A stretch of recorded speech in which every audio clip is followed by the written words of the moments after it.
민수기 35장. 요단강 여리고 건너편에 모압 평원에서 여호와께서 모세에게 말씀하셨습니다.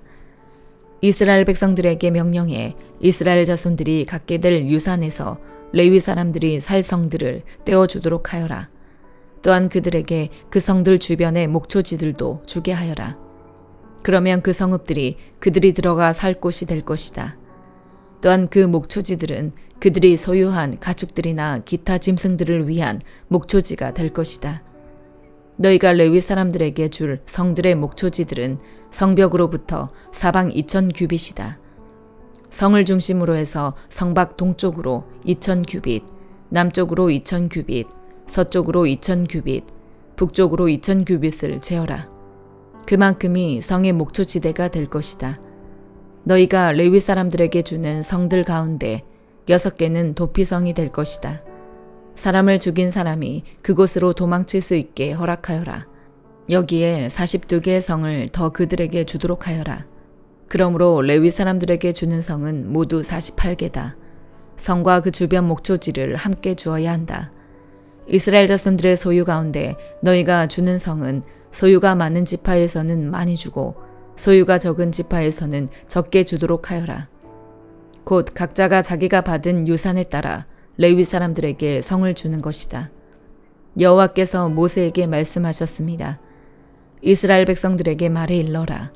너희가 요단강을 건너 가나안으로 들어가게 되면 성들 몇을 골라 도피성으로 삼으라. 그리고 실수로 사람을 죽인 사람이 그곳으로 피할 수 있도록 하라. 그곳은 복수하려는 사람에게서 도피할 곳이 될 것이다. 살인한 사람이 재판을 받기 위해 회중 앞에 서기 전까지 죽지 않게 하려는 것이다. 너희가 줄 6개의 성들은 너희를 위한 도피성이 될 것이다. 요단강 이편에 3개, 가나안 땅에 3개의 성을 도피성으로 주라.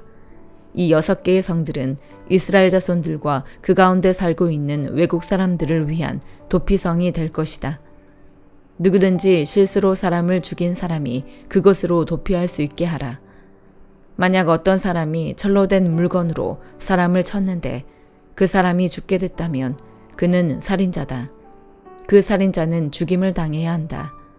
만약 어떤 사람이 사람을 죽일 수 있을 만한 돌을 손에 들고 있었는데 그 돌로 사람을 쳐서 그 사람이 죽게 됐다면 그는 살인자다. 그 살인자는 죽임을 당해야 한다. 만약 어떤 사람이 사람을 죽일 수 있을 만한 나무를 손에 들고 있었는데 그것으로 사람을 쳐서 그 사람이 죽게 됐다면 그는 살인자다. 그 살인자는 죽임을 당해야 한다. 그 피를 복수하는 사람이 그 살인자를 죽이도록 하라. 그가 그 살인자를 만나거든 죽이도록 하라.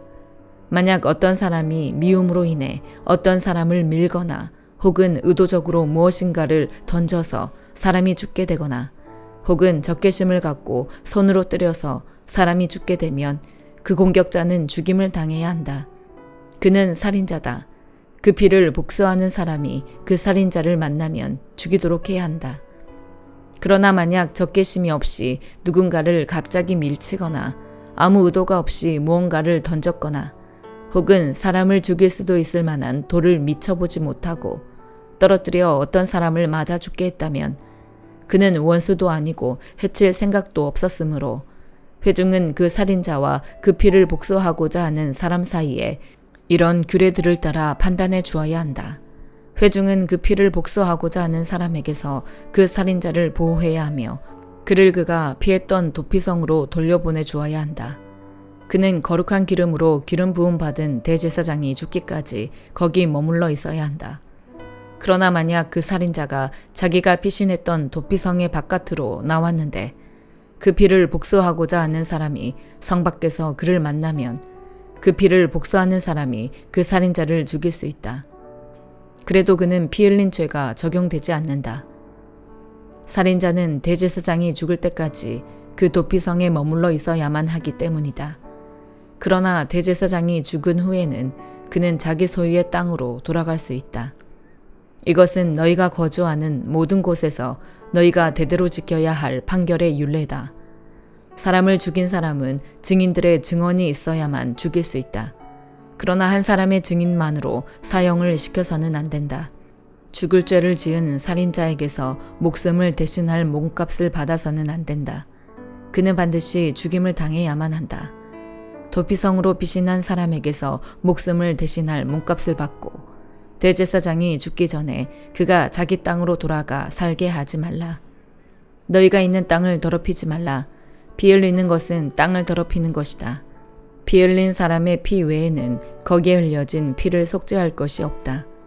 너희는 너희가 거하는 땅, 곧 내가 너희 가운데 있는 땅을 더럽히지 말라. 이는 나 여호와가 이스라엘 자손들 가운데 거하기 때문이다. 시편 79편. 오 하나님이여, 이방 민족들이 주의 백성에게 쳐들어와서 주의 성전을 더럽히고 예루살렘을 폐허로 만들었습니다. 주의 종들의 시체를 공중의 새들에게 먹이로 주고 주의 성도들의 살점을 땅의 짐승들에게 주어버렸습니다. 그들의 피를 온 예루살렘에 물처럼 쏟아부어도 그들을 묻어주는 사람이 없습니다. 우리가 이웃들에게 원망거리가 되고 주변 사람들에게 조롱거리와 비웃음거리가 됐습니다. 오 여호와여, 언제까지입니까? 주께서 영원히 진노하시겠습니까? 주의 질투가 불같이 타오르겠습니까?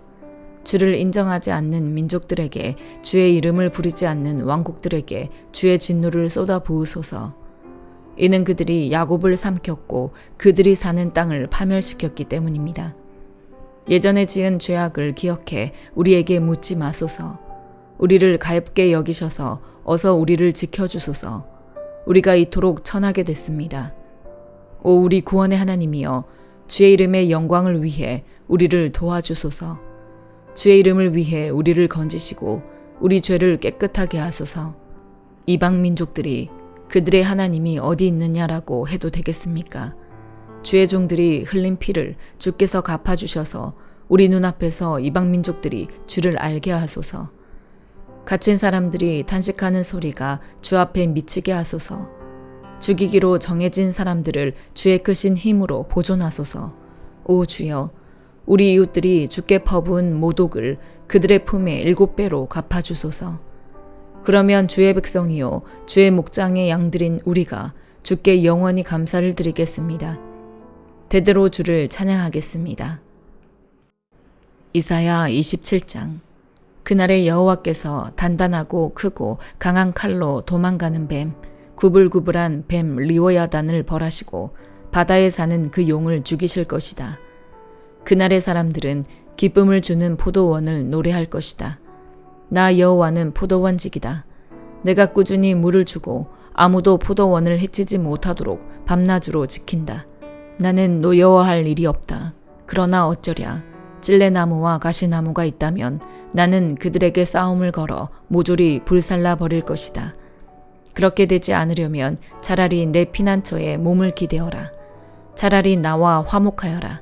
나와 화친을 맺어라. 다가올 날에 야곱이 뿌리를 받고 이스라엘이 싹을 내고 꽃을 피우면 온 세상이 열매로 가득 찰 것이다. 여호와께서 그를 친 사람들을 치신 것처럼 그에게도 그렇게 치셨겠느냐? 그를 죽인 사람들을 살육한 것처럼 그에게도 그렇게 살육하셨겠느냐? 주께서 정확하게 측량하셔서 이스라엘을 포로로 보내 그와 다투시고 동풍이 불 때 강한 바람으로 이스라엘을 쫓아버리셨다. 그래서 이것으로 야곱의 죄가 용서를 받았고 이것으로 그의 죄가 사라졌으니 곧 모든 제단의 돌이 분필처럼 박살이 나고 아세라상이나 분향단이 서 있지 못하는구나. 요새와도 같던 성읍이 황량하게 인적도 없이 광야처럼 버려져 있구나. 거기서 송아지가 풀을 뜯고 누워 그 나뭇가지들을 모조리 먹어치우고 있구나. 가지들이 마르면 꺾이는 법, 여인들이 와서 그것을 땔감으로 삼고 있구나. 이 백성이 이렇게도 분별력이 없는 사람들이어서 그들을 지으신 분이 불쌍히 여기지도 않고 그들을 만드신 분이 은혜를 베풀지도 않으시는구나. 그날에 여호와께서 굽이쳐 흐르는 유프라테스 강에서부터 이집트의 강에 이르기까지 쓸어내 너희 이스라엘 자손을 하나씩 하나씩 알곡처럼 모으실 것이다. 그날에 큰 나팔이 울릴 것이니 아시리아 땅에서 방황하던 사람들과 이집트의 포로로 잡혀간 사람들이 돌아와서 예루살렘의 거룩한 산에서 여호와를 경배할 것이다. 요한일서 5장. 누구든지 예수가 그리스도이심을 믿는 사람은 하나님에게서 난 사람입니다. 낳으신 이를 사랑하는 사람은 누구나 그분에게서 나신 분도 사랑합니다. 우리가 하나님을 사랑하고 그분의 계명을 지키면 이것으로 하나님의 자녀를 사랑하는 것을 압니다. 하나님을 사랑한다는 것은 바로 그분의 계명을 지키는 것입니다. 그분의 계명은 부담스러운 것이 아닙니다. 하나님에게서 난 사람은 누구나 세상을 이깁니다. 세상을 이긴 이김은 이것이니 바로 우리의 믿음입니다. 세상을 이긴 사람이 누구입니까? 예수께서 하나님의 아들이심을 믿는 사람이 아닙니까? 그분은 물과 피로 오신 분, 곧 예수 그리스도이십니다. 그분은 물로만 오신 것이 아니라 물과 피로 오셨습니다. 이것을 증언하시는 이는 성령이십니다. 성령은 진리이십니다. 증언하시는 이가 셋인데 성령과 물과 피입니다. 이 셋이 서로 일치합니다. 우리가 사람의 증거도 받아들이는데 더 큰 하나님의 증거는 받아들이지 않겠습니까? 하나님의 증거는 이것이니 곧 하나님께서 자기 아들에 관해 이미 증언하신 것입니다. 누구든지 하나님의 아들을 믿는 사람은 자기 안에 증거를 갖고 있습니다. 그러나 하나님을 믿지 않는 사람은 하나님께서 자기 아들에 대해 증언하신 증거를 믿지 않았습니다. 그렇기에 그분을 거짓말쟁이로 만들었습니다. 또한 그 증거는 바로 이것입니다. 곧 하나님께서 우리에게 영원한 생명을 주셨다는 것과 이 생명이 하나님의 아들 안에 있다는 것입니다. 아들을 모신 사람은 생명이 있고 하나님의 아들을 모시지 않는 사람은 생명이 없습니다. 내가 하나님의 아들의 이름을 믿는 여러분에게 이것들을 쓴 것은 여러분이 영원한 생명을 갖고 있다는 것을 알게 하기 위함입니다. 하나님을 향해 우리가 갖는 확신은 이것입니다. 곧 무엇이든지 우리가 그분의 뜻을 따라 구하면 하나님께서 우리가 구하는 것을 들으신다는 것입니다. 그리고 우리가 무엇을 구하든지 하나님께서 들으시는 것을 알면 우리는 우리가 구한 것들을 그분으로부터 받는다는 것도 압니다. 누구든지 자기의 형제가 죄를 짓는 것을 보거든 그것이 죽음에 이르는 죄가 아니라면 하나님께 간구하십시오. 그러면 하나님께서 죽음에 이르지 않는 죄를 지은 그에게 생명을 주실 것입니다. 죽음에 이르는 죄도 있습니다. 내가 말하는 것은 그 죄에 대해 기도하라는 것이 아닙니다. 불의는 모두 죄입니다. 그러나 죽음에 이르지 않는 죄도 있습니다. 우리는 하나님에게서 난 사람은 누구든지 죄를 짓지 않는다는 것을 압니다. 하나님에게서 나신 분께서 그를 지키심으로 악한 자가 그를 해치지 못합니다. 우리는 압니다. 우리는 하나님께 속해 있으나 온 세상은 악한 자의 지배 아래 있습니다. 또 우리가 아는 것은 하나님의 아들이 오셔서 우리에게 지각을 주심으로 참되신 분을 알게 하시고 또 우리가 참되신 분, 곧 하나님의 아들 예수 그리스도 안에 있다는 것을 알게 하신 것입니다. 그분은 참 하나님이시며 영원한 생명이십니다. 자녀들이여, 우상들로부터 여러분 자신을 지키십시오. 아멘.